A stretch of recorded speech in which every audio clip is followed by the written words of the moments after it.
Commissioners George Salgin. Here. Deborah Van Essen. Here. David Collins. Here. Jeff Vayu. Stephen Berber. Here. Lori Bennell.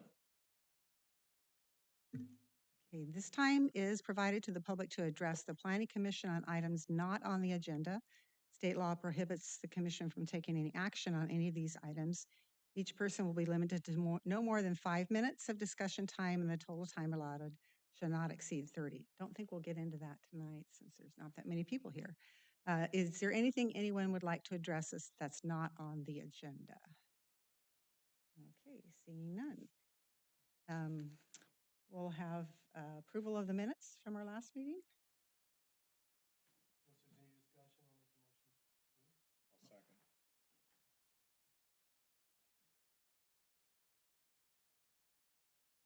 Let's see, did you? Pop it up now. You got it? Okay, okay, mover second.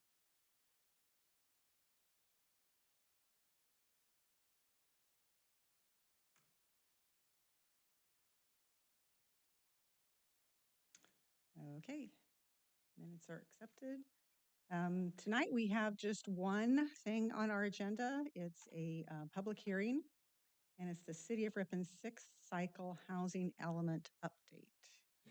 Thank you, Madam Chair, fellow commissioners. In your packet that was submitted to you guys last week, we did put together a very brief staff report, but I won't go through that in detail because we have our consultant here, Beth Thompson from De Novo Planning Group. I think she's got a PowerPoint to kind of lead you through that, which was mostly what was covered in here. So at this point, I'll turn it over to Beth and she can.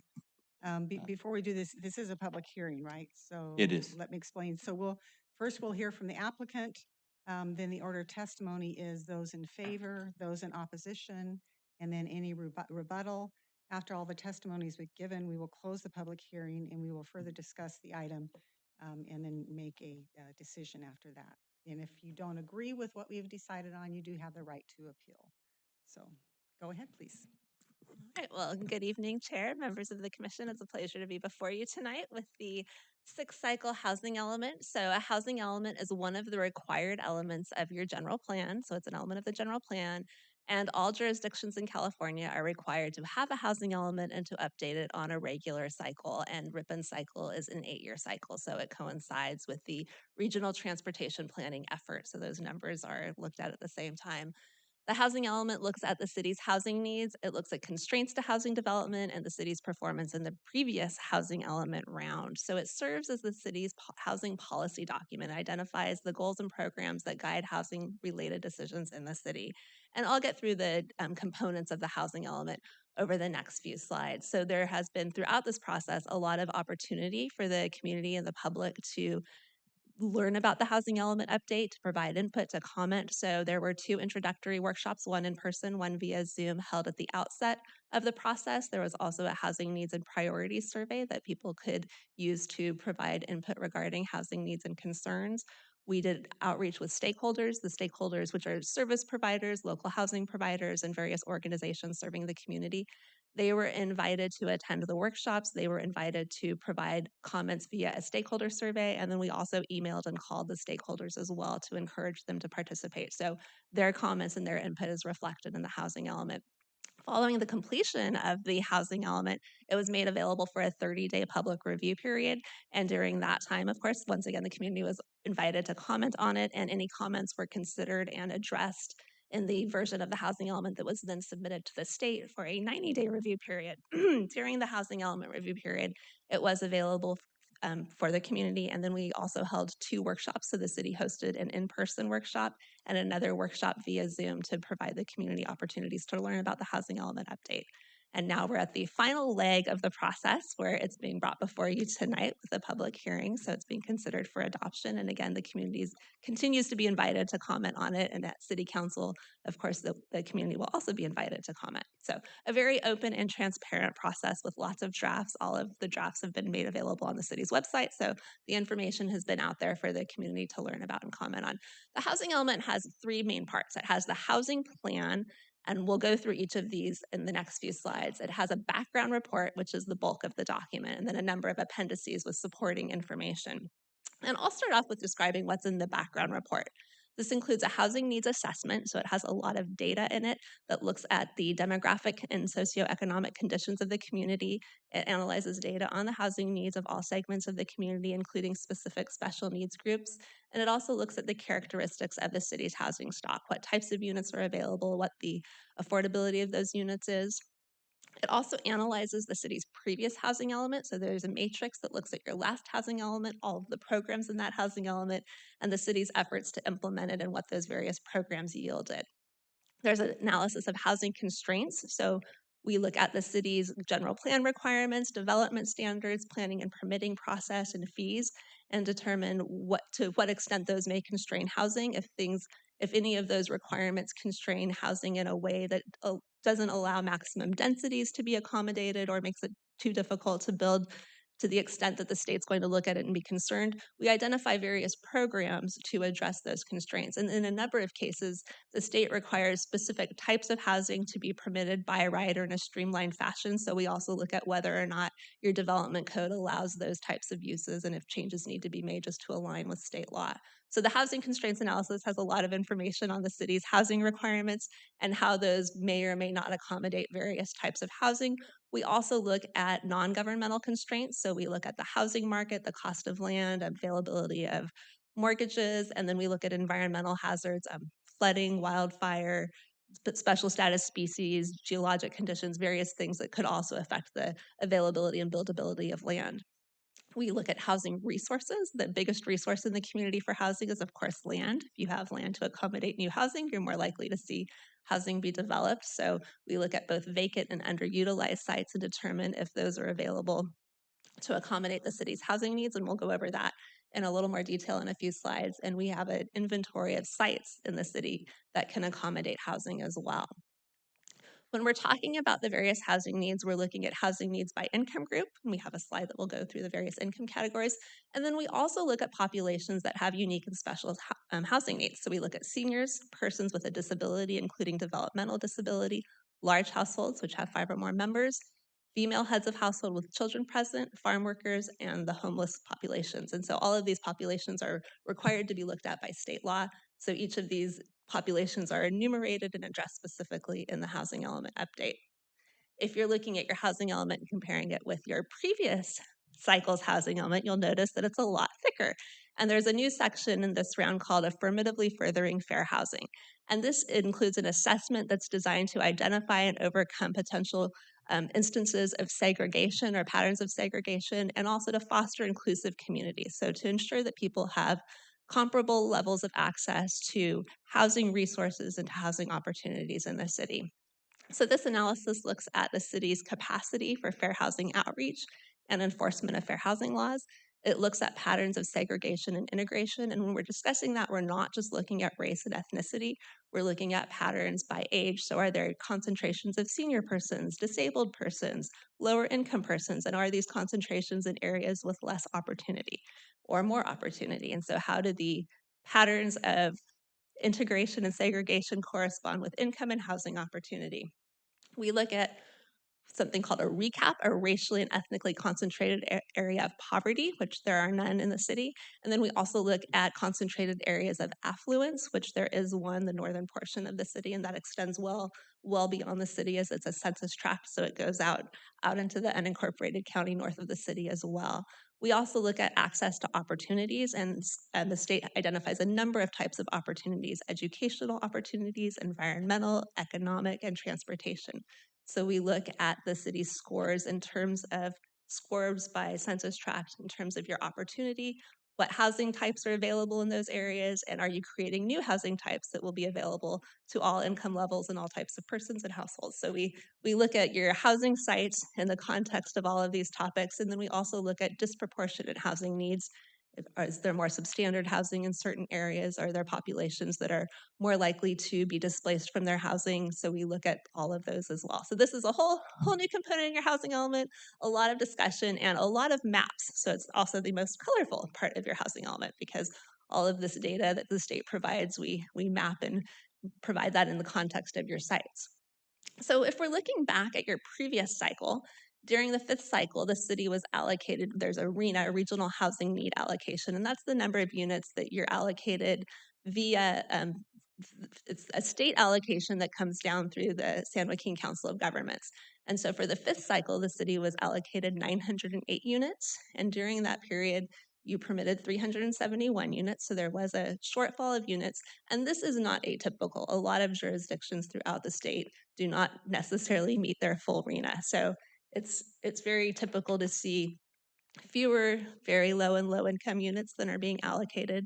Sometimes the full amount of moderate and above moderate, sometimes a portion of those. So we see numbers all across the range, but it's not atypical to not accommodate your full RENA. During the 6th cycle, the state has made some changes that make it easier for jurisdictions to accommodate their RENA. So for the 6th cycle, the city received a larger RENA, as did jurisdictions throughout the state, so you're not being singled out, but you received a RENA of 1,424 units. And this includes 347 units affordable to very low income households, which are households earning 50% or less of the area median income, 218 lower income households, 255 moderate income households, and 604 above moderate income households. And the city does have to identify adequate sites to accommodate the RENA. The city is not responsible for building the RENA or ensuring that these units are constructed. You are responsible for removing constraints to development and encouraging the units, however. So the city must demonstrate that there's enough land zoned and designated at suitable densities to accommodate the very low, low, moderate, and above moderate numbers. And this can be a really challenging part of the housing element process. So we'll go through your sites in the next few slides. And the city sets the stage for development by having adequate land, by having appropriate zoning and general plan standards, and having documents and processes in place to accommodate these units. Cities that do not have adequate sites have to include a program to rezone sites, and that rezoning requirement would be within a year of the housing element adoption. Currently, you have adequate sites, so you are not in a position where you have to rezone land upon adoption of the housing element. When we're looking at sites, when we're talking about the moderate and above moderate income levels, there's a lot of flexibility in how the city accommodates those units. When we're looking at the low and very low numbers, there are specific requirements for those sites. So the sites typically have to be zoned or 0.5 to 10 acres in size. So they have to be of a size that's fairly developable. They have to be zoned with adequate density to accommodate lower income housing. And the state assumes that 20 units per acre is adequate for Ripon. So there are certain jurisdictions, depending on if you're suburban, metropolitan, the types of jurisdictions in your population, you are given different standards. You can, if you have housing, affordable housing occurring at different rates, and you can demonstrate different trends, then you can change that number. But typically it's most straightforward to go with the state's assumption of 20 units per acre. And then there also has to be a reasonable expectation that the sites would be developed during the planning period. So when we go through all of your sites and we prepare the inventory of sites, we're looking at all of these factors to determine whether or not the sites meet the state's criteria and if they're appropriate to include in the inventory of sites, particularly for those lower income units. Let's see. I won't go through everything on this slide, but when we're looking at those lower income sites, we're looking primarily at your very high density residential sites, your mixed use sites, some of the commercial and office sites, and those have the implementing R4U, C1, C2, C3, PO, and then the MU zoning. So a number of your mixed use and non-residential sites allow significant amounts of residential units with no specified maximum. So all of those easily meet the state's density requirements. And then your R4U also meets that density requirement. Table 4.1, so chapter 4 of the background report has your inventory of sites described in detail, and we summarize that in table 4.1. I won't go through all of the factors in this table, but basically you have about 259 units in approved projects, and I think there's a typo in this table I noticed. So it says 257, but it's 259. You have over 900 units that are accommodated in your vacant sites, over 700 units accommodated in your underutilized sites. In addition to your approved and pending projects and your vacant and underutilized sites, we also anticipate that you'll continue to have accessory dwelling units developed throughout the city, so those will accommodate some component of the need as well. So as you can see, your capacity exceeds the regional housing need allocation and you actually have excess capacity at every income level. Sometimes the state likes to see larger excess capacities at the very low and low income levels. They didn't comment on that when they reviewed the housing element. So at this point, we're not recommending changes to your inventory because they didn't comment on that, and you do have enough to accommodate the full RHNA. The approved and pending projects in the city are primarily moderate and above moderate income units. Several of the moderate income units are required through the below market rate program. And then there's also an assumption that a portion of your market rate apartments will have some units that are just naturally affordable to the moderate income level, and that's based on rental rates that exist in the city. And these sites are located throughout the community. So you have sites both north and south, east and west. So few sites scattered about, and a lot of in your more developed areas, you're seeing mainly the accessory dwelling units or ADU units, as well as some infill single family lots. And then in your kind of edge areas or in the undeveloped areas, you're seeing your larger developments. So when we're looking at the RHNA, we're looking at what's required under the state law, what the general plan looks at. And so one thing to remember is when you're looking at your general plan, you're going to see that there's more capacity in the city than that we're necessarily showing when we look at the inventory of sites. And that's because the general plan typically considers full build out of the city and it looks at the maximum allowed densities. So we typically assume that the underutilized sites will develop at less than build out. They're not all going to develop during this planning period, so we don't identify every underutilized site as part of your inventory. And we also anticipate that a number of the vacant sites aren't going to develop at 100% of capacity. During the planning period, there may be a need to rezone sites. There's a state law that's referred to as no net loss law. So as you're approving projects, if you're approving projects that are not affordable projects that are on a site that's designated for an affordable project, your staff's always going to be calculating whether or not you have enough capacity left to accommodate your remaining RHNA. And if you do need to accommodate your remaining RHNA, if a project is going to use up some of that capacity, then they'll come back to you with a recommendation to rezone a site to be consistent with no net loss law. So the housing plan, the background report is the bulky part of the housing element. The housing plan is pretty thin and lean, but this is really the implementation component of the housing element. So your housing plan establishes the city's goals and policies for meeting existed and projected housing needs for the city. And it also has specific programs that identify actions the city commits to taking to ensure the city's housing needs are met. And there are a number of issues that the housing element and housing plan must address. It must assure that the city has adequate land to meet its housing needs. The city must be facilitating affordable and special needs housing development, providing for housing rehabilitation and preservation. And when we're talking about preservation, not just preserving the physical structure, but preserving affordability of units that are required to be affordable to lower and moderate income households. We have to identify methods to mitigate or reduce governmental constraints on housing where appropriate, and then promote equal access to housing. And the city's housing plan includes a number of programs to do all of these. I won't read each of the goals of the housing plan to you, but there are goals related to these requirements to ensuring that the city has adequate sites, to encourage development of a variety of housing types at various densities and prices to meet housing needs for all persons in the city, to promote the conservation, maintenance, and preservation and improvement of the city's housing stock, to affirmatively further fair and equal housing opportunities, and then also to encourage energy conservation and residential development. When you're looking through your housing programs, they're formatted very differently from your last housing element. A number of changes are being made throughout the housing element to include additional language and requirements to encourage availability of affordable housing. We also consolidated some of your programs. So we made some kind of sweeping changes to the housing plan to consolidate and to make things more consistent, and then just to make a number of changes to promote equitable access to areas of opportunity, amenities, and housing to implement the new state requirements to affirmatively further fair housing. So most of the changes that you see are specific to implementing requirements of state law. So for each of the programs in the housing plan, there's a title, there's a description, the a responsible department or agency is identified, a funding source. A lot of the funding sources are general fund or block grant or other housing related funding. And then the program objectives and time frame. And this is where it really varies from your previous housing element. There's a lot more specificity in the program objectives and the time frame. And this is a new requirement from the state when they're reviewing housing elements.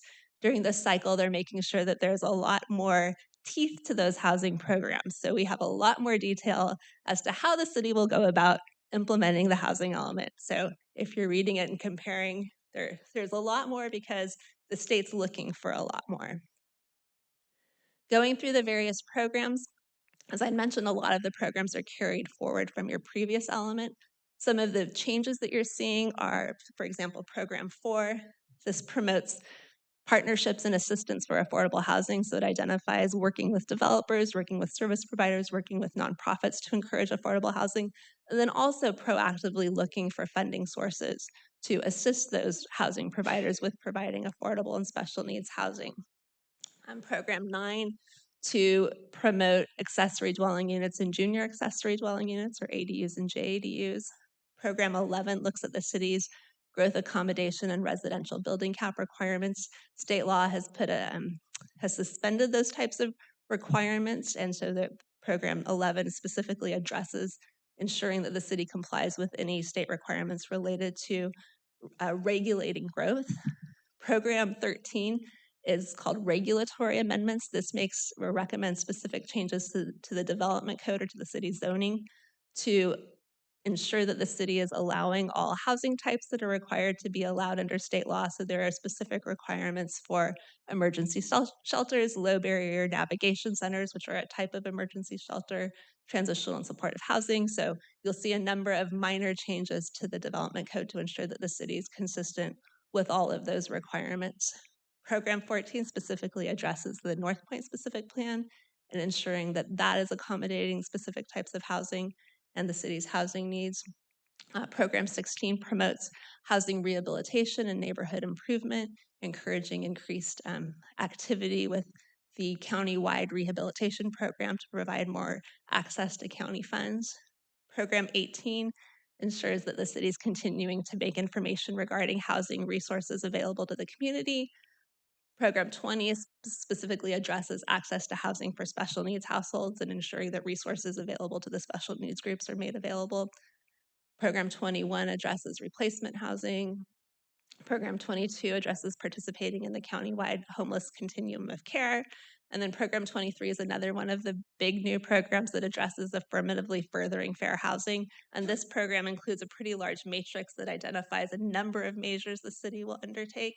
And these are all designed to meet specific requirements of state law when the state's reviewing the housing element. One of the things they're really looking at closely is whether or not you're promoting access to areas with high amounts of place-based opportunities, if you're reducing the potential for displacement, if you are encouraging and making sure that there's access to education and enforcement related to fair housing laws. So Program 23 addresses these various requirements.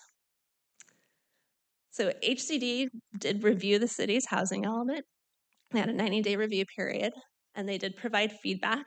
And so a number of changes were made to the housing element. So you'll see those in track changes. And those were made in response to the HCD comments. So we've made changes to promote development of housing to address lower income and special needs households, to remove constraints or reduce constraints associated with the city's land use controls, to further promote housing rehabilitation, to increase housing opportunities for lower income and potentially disadvantaged households in the higher opportunity and higher income areas in the city. We've made changes to specify the quantified objectives and increase them in some areas. We've also made changes to the housing constraints chapter, so to further identify and discuss and analyze constraints. Some revisions to the inventory of sites to provide additional detail regarding pending and approved projects, and then also to provide more basis for the anticipated affordability of the accessory dwelling units and pending projects. We added more detail to the affirmatively furthering fair housing to provide information regarding public participation opportunities, stakeholder involvement, local data and knowledge related to fair housing issues, specifically identifying the area of affluence and ensuring that there's access to that area as well as high opportunity areas. Following the adoption of the housing element, it goes back to the state for another review period. They have a 60-day review period. And during that time, they may ask for some minor changes to further clarify or further address their issues. Typically, these are very minor and it doesn't have to be brought back to the Planning Commission for revisions. A lot of these are just more background data or changing a quantified number in the programs. So we expect that we may get some additional comments from HCD during that review period. An example is they might ask for more details regarding stakeholder feedback. How is that information used to inform the program? So we would provide additional information there. So just as kind of a heads up, it's very different from previous housing element periods where it was adopted. The state had reviewed and pretty much pre-approved it. Now they're really not doing as much of the pre-approvals and they're waiting to provide multiple rounds of comment and feedback and working back and forth. This was reviewed pursuant to the California Environmental Quality Act, or CEQA. So the housing element in and of itself does not entitle or approve any projects. It's a policy document.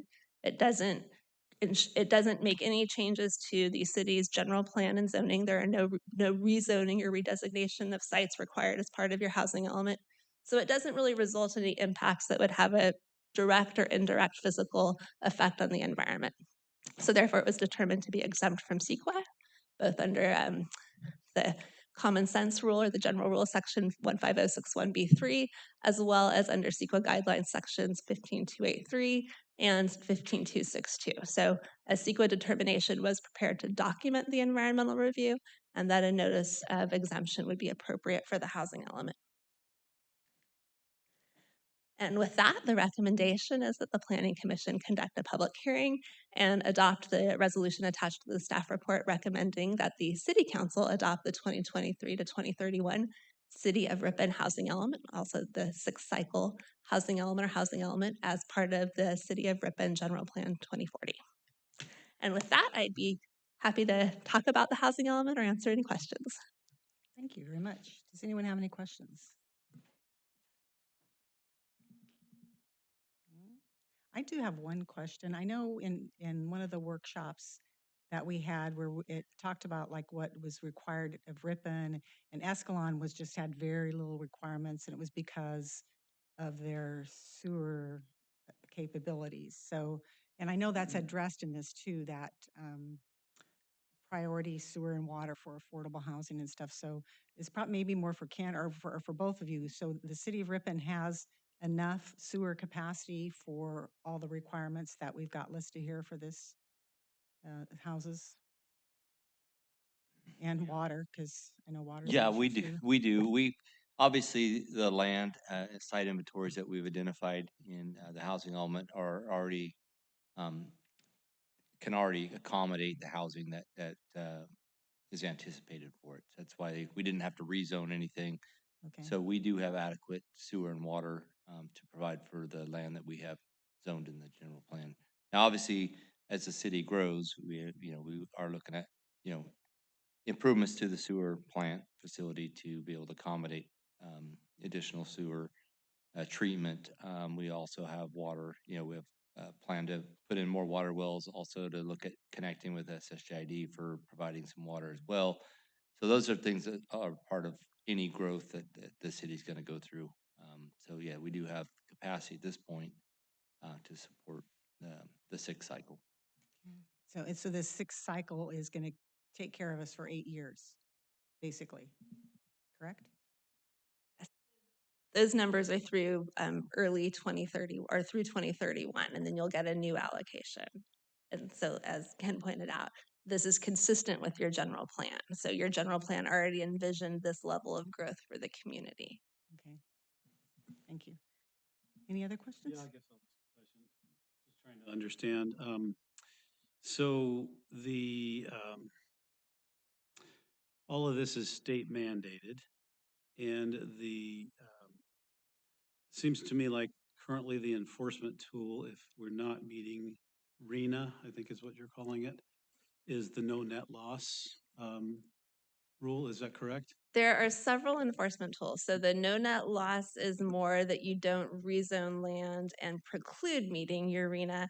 And then there's also SB 35, which provides for streamlined approvals, and it has different levels of streamlining, but in jurisdictions that haven't met their RENA, it has specific streamlining requirements where you would allow projects ministerially or by right. So projects would go through a expedited and streamlined approval process if they have an affordable component. It has to be at least, I believe, 20% affordable, and if they meet the requirements of state law associated with that. And there are a number of other streamlining provisions that the state has put in place to encourage the RENA. Separate from that, they have a housing element accountability task force.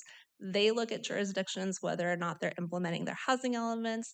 So they have various jurisdictions that will receive a letter regarding housing element implementation, and have they done their rezoning, or have they been doing the outreach that they committed to in their housing element. So there's that as well. So the state can reach out to jurisdictions and ask you to demonstrate how you've implemented your housing element. In the case of Ripon, I wouldn't really expect you to get letters like that. You have the zoning in place. You every year or every cycle, you have updated your development code to comply with the requirements of state law.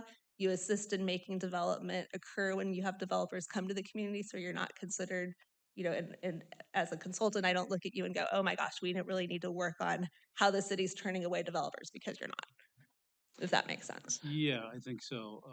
But I guess what I was getting at, if at some point we don't have developers that are interested in, say, the very low, and we're using those properties for moderate or what have you, they're going to force us to rezone other areas for the very low, so that we always keep an inventory of that. Right, you always have to Correct. maintain adequate sites. Yes, perfectly correct.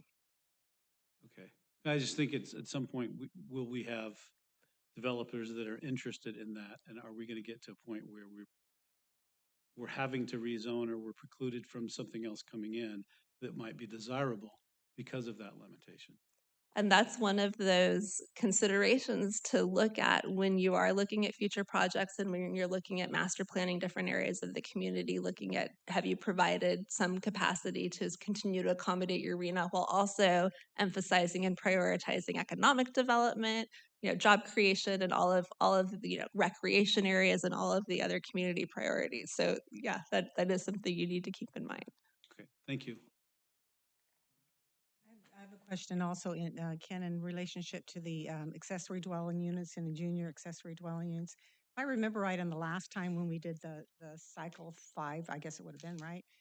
We talked about how we don't really document or keep track of those ADUs like we could, because those could be considered low. Are we doing a better job of that now, or?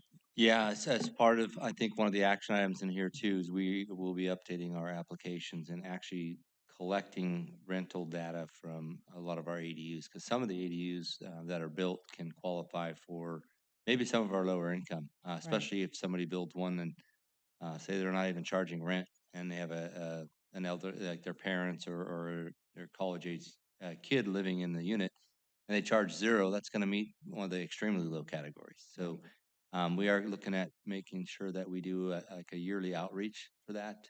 And then during the initial application phase, also asking what their anticipated rents would be, so we can start counting those. So that towards will our- be, so we haven't been, so now we're going to start counting them. Which Exactly. will go towards, okay, good. Any other questions? General knowledge question. It doesn't pertain, although it quantifies. So in 8 years, we're looking at approximately a 25% growth. I believe our goal is 1,424 units, and we're about 56, 25% growth. Just curious, do you know where the state is at with projected growth numbers in the future? I know they came down, but just trying to help me understand and quantify.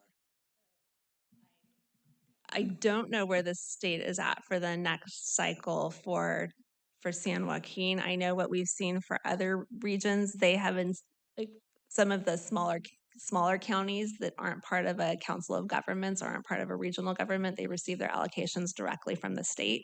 And I know some of the more recent allocations that we have seen have been larger than the 6-cycle allocation, and they have some new factors like a jobs housing balance number. So I would expect that unless things change drastically at the state, that you would see the same or higher number next round. Now, where that can be changed is the numbers are given out at the county-wide level, and then the San Joaquin Council of Governments then divides those numbers up between jurisdictions. And so SJCOG could change how they allocate units to make, to get a slightly reduced or slightly increased number next cycle, kind of depending on how Ripon demonstrates availability of land and where you stand in light of the other jurisdictions. And of course, the state can also change their methodology between now and then. So there could be a whole different mechanism for allocating those numbers, but I would expect to see the same or higher. Okay, any other questions? Is there anyone here who would like to speak? Yeah, yeah, sorry. And open the public hearing. Is there anyone here who would like to speak in favor of the project? None? Is there anyone? Oh, Gary? State your name and address, please, and then provide your testimony. Good evening. Gary Barton, 327 Sand Dune, OFT, Ripon, California. My question, I'm not sure it's speaking in the affirmative. It's more a question about one element of the housing unit that I guess maybe I just need a little more information to understand better, and that is regarding rehabilitation and preservation of existing housing and maintaining, it sounds like maintaining its category in terms of low, moderately low, or above moderate income categories. So if a person, there are examples around town where a home is in disrepair, significant deferred maintenance, therefore it has a rent of X.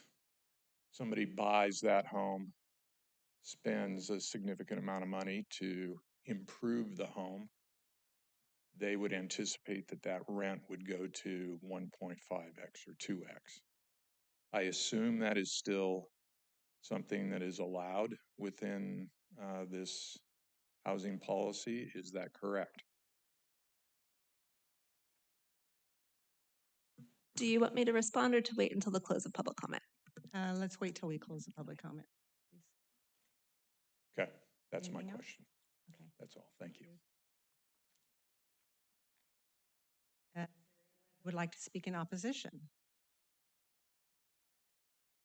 Seeing none, we will close public comment and you can answer the question.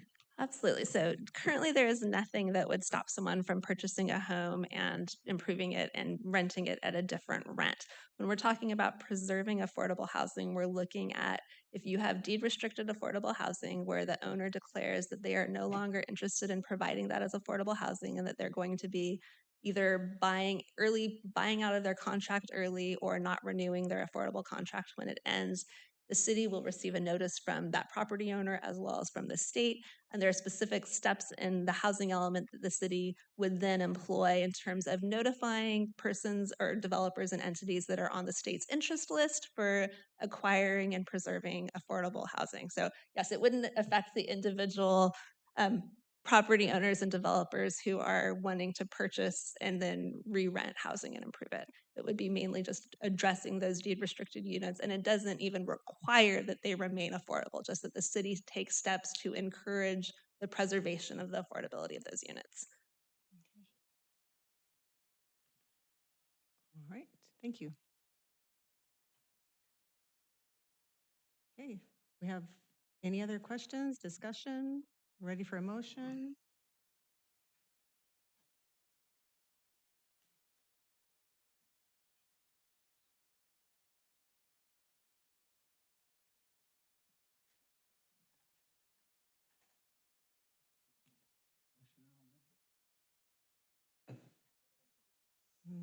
Right there. That's it. All right. All right, I would make a motion that the city council adopts the 2023 through 2031 City of Ripon housing element as part of the City of Ripon General Plan 2040. Second.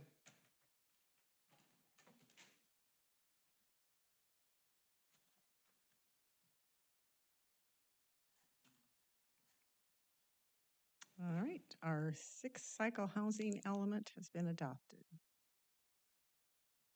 to go to the city council. All right, are there any other reports?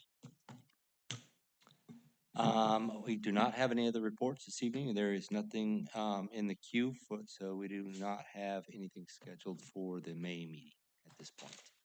I just mentioned that I know that the housing element at my neighborhood Yeah, had the highest cost per acre in the entire city. really? It was 1.1 million per acre. It was a small lot next door to my house, but we were the highest. You also have a very high concentration. I gotta take my wins. You also have a very high concentration of seniors, Dave. That's You also have a high concentration of seniors. Yeah. Yeah, I know Bethany owns Yeah. next move. Well, there's a lot of, yeah, there's a lot of us seniors in the city though, too. So, there is that. All right. Seeing there's no reports, nothing else, we will adjourn the meeting. Till next time. Who knows when?